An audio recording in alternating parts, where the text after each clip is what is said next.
Hello and welcome to the Week in Review with M&M Global. I'm here at London with Russell Place. How's your week been so far? It's been very, very busy, but very good. And you've had a lot of pitching Friday stuff. afternoon.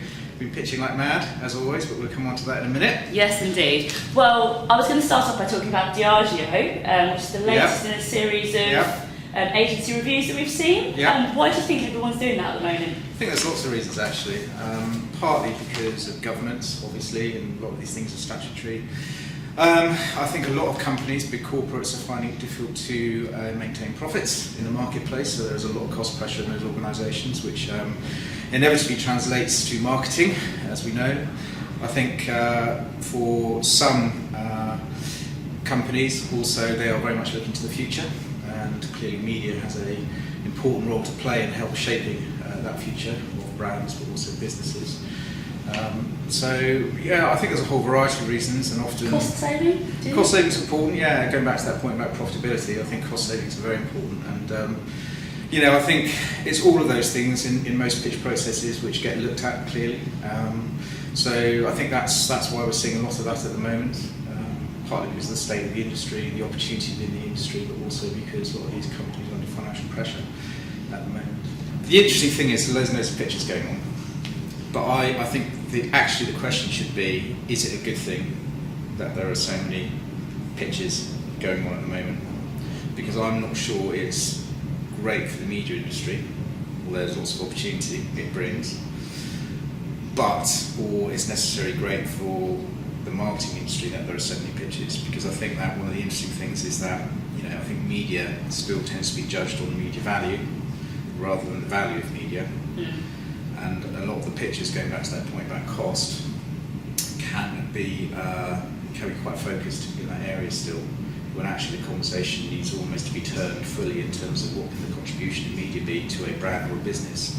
And I think what's interesting is that consumers are changing at such pace, brands are struggling to keep up, and that's because of media, and therefore the focus around media pitches should be future facing and lead to more sustainable relationships rather than what we're seeing in the market at the moment, which feels like it's very, very short term, and to be fair, it's still very cost driven, despite the fact clients are looking at a much broader spectrum, operationally, infrastructure wise, digital services, but cost still comes into it in a major way. So I worry that because of the frequency and the volume of pitches that we sort of self-perpetuate an existing issue in the industry, which is we undervalue ourselves consistently because we compete against ourselves, and actually the contribution we can deliver as a media agency to a client is so much more than that. And I think we somehow have to find a way to change that conversation with the help of the consultants in the marketplace, so that media does become a more important component part and more respected, I think, within businesses in terms of the contribution you can make. Another big topic of the week has been the Instagram rebrand, which follows in the footsteps of Airbnb and the like. Which was the other one that rebranded recently? Uber. Yeah. So what do you think of it? Do you think it looks good? I am not a massive fan of it, if I'm honest. Okay. Do you prefer the previous one? The previous one, I can understand why they probably felt it was a little bit dated. I would say, however, that iconography in the digital world is really important, and I think they've disposed with a well-known icon, which is a shame. And that a lot of what happens in the digital world is disposable. So I feel they've sort of disposed of something which is quite powerful quite quickly. I'm not saying it's going to necessarily be at the detriment of people's experiences on the platform in terms of what they're doing and the simplicity, functionality, and the sharing within the platform. But as a new icon, what do I make of it? Not a lot, if I'm honest. And I think they've probably spent a lot of time and money. The consistency between the different apps, though, I think is quite good. But maybe they could have done that without changing the main logo so much. What about Champions League going on to YouTube? Do you think that's the way that things are moving?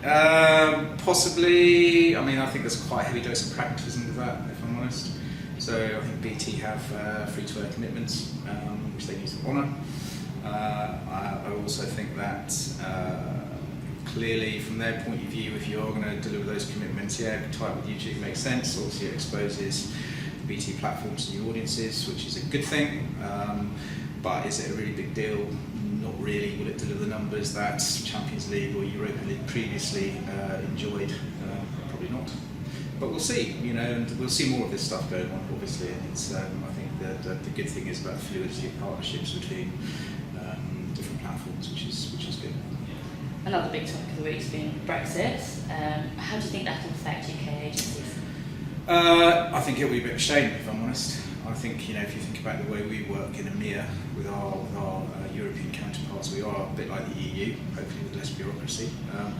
So it feels like it's not culturally the right thing for us as an agency, but also I think that we're already beginning to see, if you look at the ITV commentary, people are beginning to pull back from the market in terms of investment while they wait to see what happens in terms of the decision. And I think, if there is a Brexit, then clearly there will be some short-term operational issues as businesses begin to work out, what their infrastructure looks like moving forwards, and that will be a bit of a headache. I think the biggest thing is around talent, though, because clearly, we work in a free market economy, and the UK and London benefits from an enormous amount of European talent, which comes here and helps us be very innovative and entrepreneurial, and allows greater investment in the market. And I think for me that's the biggest single thing I would be concerned about and thinking about this building, the amount of talent we have in here. If that tap gets turned off, that would be a real shame. And a lot of that talent's hopefully going to be at Festival of Media Global. Indeed. What key tips do you have for surviving a conference like that then? Because it can get a bit overwhelming. My only tip would be is when in Rome, do as the Romans do. Fabulous. Well, thank you very much for chatting to me and have a lovely week. Good.